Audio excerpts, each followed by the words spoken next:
If you've ever wanted to mix on a console, but spending 50 grand wasn't exactly part of the plan, and also putting one in your bedroom isn't the most practical idea either, I've got a solution for you.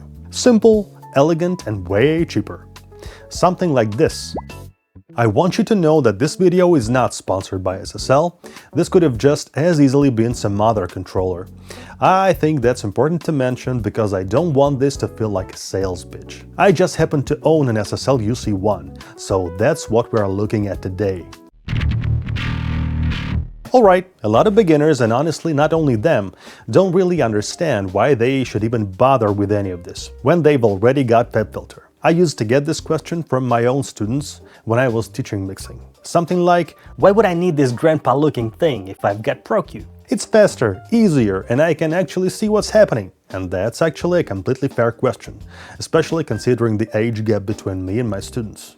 Though to be fair, I started entirely in the box myself and only got hands on real consoles later, in other big studios. Still, there are a few reasons why mixing this way can make a surprising amount of sense. The first reason isn't really about mixing with your hands, specifically. It's more about consoles themselves, or console emulations in general. For those who don't know, and again, this tends to be the younger generation, old consoles were designed with EQ curves that engineers intentionally made musical and pleasant to work with. Different consoles have different types of curves, but they tend to be fairly broad. Meaning if you pull the Q knob all the way to the left, it'll still give you a wide curve, just a bit narrower. And there is often some interesting behavior in how the curves themselves work. For example, they might become narrower as the boost or cut gets more aggressive. Some parametric EQs, probably familiar to most of us, emulate classic console curves. And even the gain-dependent narrowing thing exists in ProQ. And I've seen engineers who work in ProQ almost exclusively using broad curves, basically mimicking a console workflow. Which brings me to the actual point. When you're staring at something like PepFilter, there's this temptation to go hunting for tiny resonances, problems, tiny little crimes against humanity somewhere at 3.8 kHz. And eventually your EQ starts looking like this. And more importantly, sometimes the source just ends up sounding worse. Because it becomes surgery for the sake of surgery, and at some point you're not mixing music anymore. I know the feeling and I don't like it. Especially later when you bypass all of that and discover that the initial source sounds 10 times better. This is especially evident on distorted rhythm guitars. Let me show you. I tweaked the tones beforehand to save your time, so I'll just turn the bands on and off.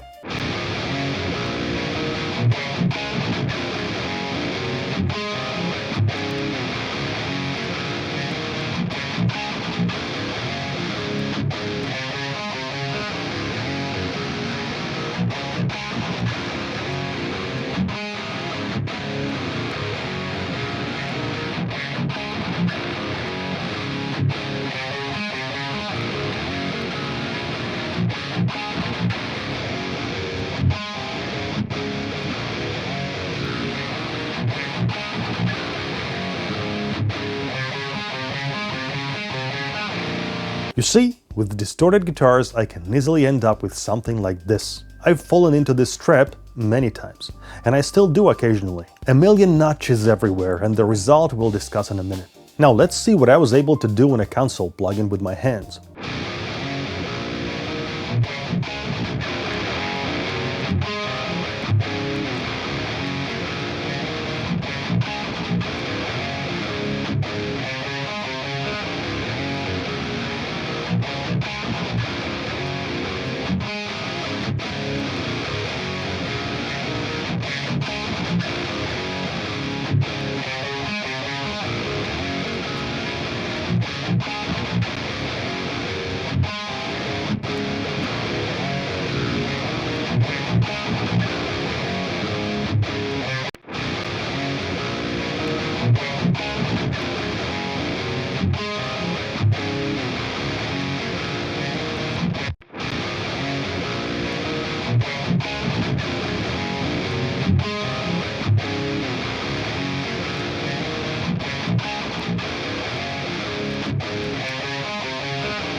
The satisfying result you'll be looking for will still depend on the context of a mix, but even without it, I think you're still able to hear that the first tone is definitely thin, over-processed and lifeless. I even noticed the mid-high resonances more, despite that I paid a lot of attention to notching them out.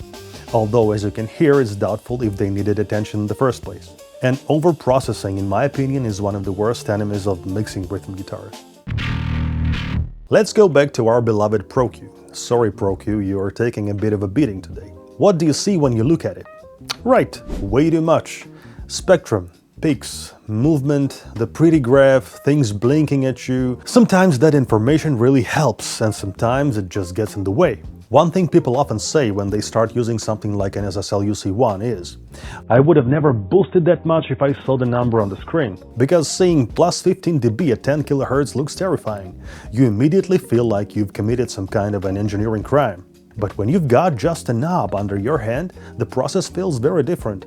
You turn it, you listen, you like it, cool. You don't, pull it back. And only afterwards you realize, wait, that was 15 dB? And I'm not one of those people carrying around a sign that reads, "You have to mix with your ears," as if looking at a screen somehow makes you morally inferior. Personally, I think we should use whatever tools that help us get the result, even if that occasionally feels like cheating. And it's slightly embarrassing to admit, but when I can't figure out a frequency, sometimes I absolutely go hunting for it visually on a spectrum analyzer, and usually I find it. But then, I'll often reach for the console EQ anyway, unless we're talking about a really narrow resonance. Partly because of the curves, partly because I like keeping sessions clean. I really dislike unnecessary processing. It's not about the CPU, my machine handles it fine.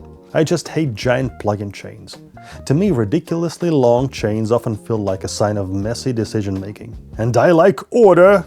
Although, with some of the source material people send us these days, there's sometimes no other way. Having said all that, I think mixing with your ears and your hands is fantastic ear training. Because if you've spent your whole life staring at Pro Q, twisting frequencies blind is going to feel traumatic at first. But it really does train your ears. There's one more reason. It might not be the most rational one, but it's very human. Turning actual knobs, even if it's just a controller, is oddly enough enjoyable.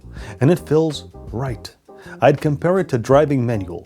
Objectively, an automatic is more convenient, faster and more practical, but manual feels like driving, not transportation. Or let's take a closer audio parallel. A real amp versus a digital emulation. Modern plugins and modelers are ridiculously good now. A lot of people won't hear much difference between great digital gear and the real thing. Sometimes there barely is one. But a real amp still feels different. There are tubes, the cabinet pushes air, the thing reacts. You feel more connected to what you're doing. It's audio romanticism. And mixing with hardware, or at least touching physical controls, scratches a similar itch. The process just becomes more enjoyable, which is exactly why some people who started fully in the box eventually end up buying consoles or controllers, if they can afford to. Because sometimes enjoying the process more is already a perfectly valid reason. Here you might have a question. Wait, if consoles are this broad and musical, how did people even mix back then without all the surgical stuff? And I think there are probably three answers to that. First, to be fair, studios had outboard gear besides the console. It was limited, sure, but it was there, and it helped deal with tracks that needed extra attention. Second, older mixes were often dirtier. And I don't mean worse, just dirtier. Way less sterile and obsessed with microscopic perfection. A huge part of modern production, across many genres, operates in this mindset of let's remove absolutely everything that even remotely resembles a problem. Guilty as charged. Unless the dirt itself is part of the genre, or a deliberate choice. Third, and probably the most important one, source material was often simply better prepared. Musicians rehearsed more. Recording engineers depended far more on getting things right during tracking. You couldn't casually say, we'll fix it in the mix later, because a lot of the time there wasn't really much fixing later. And in that environment, broad EQ moves were often enough. Though if I'm being completely honest, on my main instruments after the console plugin, I almost always still have at least one Pro Q sitting there. And this is probably the right moment for an important reality check. This whole beautiful console workflow fantasy works best when your source material is actually good. Because no matter how many times I tried integrating this approach into real-world projects, it rarely turns into that elegant dream scenario. A channel strip, a couple of broad EQ moves, a touch of compression, everything magically works. Most of the time, reality looks more like this. Alright, another de-esser, 35 notches, multiband compressor, noise reduction, sidechain, soothe, because apparently we're doing surgery today. By the way, while we're on the subject of tactile workflows, there are also dedicated fader controllers, like the SSL UF8. And for some people, having physical faders under their hands is a huge deal. Because it feels different, leads to different mixing results, and also lessens the strain in your hand and palm after 12 or more hours of moving a mouse. And carpal tunnel syndrome isn't a joke. So together with channel strip controllers, these things can form a pretty satisfying little ecosystem. Personally, it doesn't really fit my workflow, but I completely understand why people love them.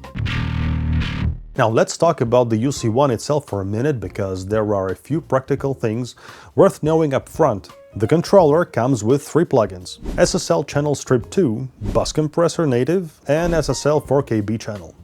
And I think that's a pretty solid deal. At retail prices, they add up to roughly $400, which is not exactly pocket change. Discounts do happen, but still, it's a nice bonus. And if you're thinking that this thing only works with SSL native plugins, the answer is, well, that used to be true a few years ago, but that's not really the case anymore. Through the SSL 360 software, the controller now works with quite a lot of third-party plugins more or less out of the box. And for many people, this alone justifies the purchase. There are mappings and presets for some third-party plugins already, like Brainworks stuff, for example, and others, meaning you often don't even have to configure anything. And you can manually assign knobs to many plugins if you don't find the preset.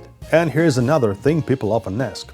Okay, the controller comes with plugins. You register everything through SSL. You tie licenses to your account. What happens to the plugins if you eventually decide to sell the thing? Here's the answer. Licenses can be transferred, but SSL charges $25 per transfer, with a cap of $50 if there are multiple licenses involved.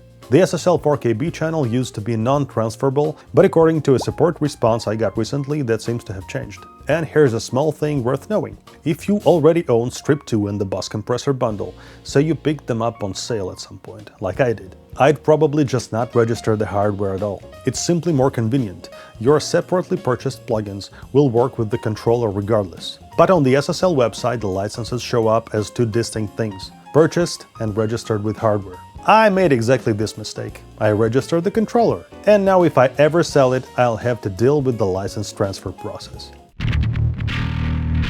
There is a belief out there that once you start mixing by hand, your mixes will suddenly change radically. For the better, obviously. That didn't happen for me, and I think it's worth being honest about that. I didn't suddenly unlock the secret audio engineering wisdom, but something definitely changed. Mixing just became more enjoyable. I started getting more out of the process itself. And yes, the mixes did start sounding a little different. Not radically, but different. And sometimes a small shift like that, plus actually enjoying what you're doing, is already enough for something to be worth it.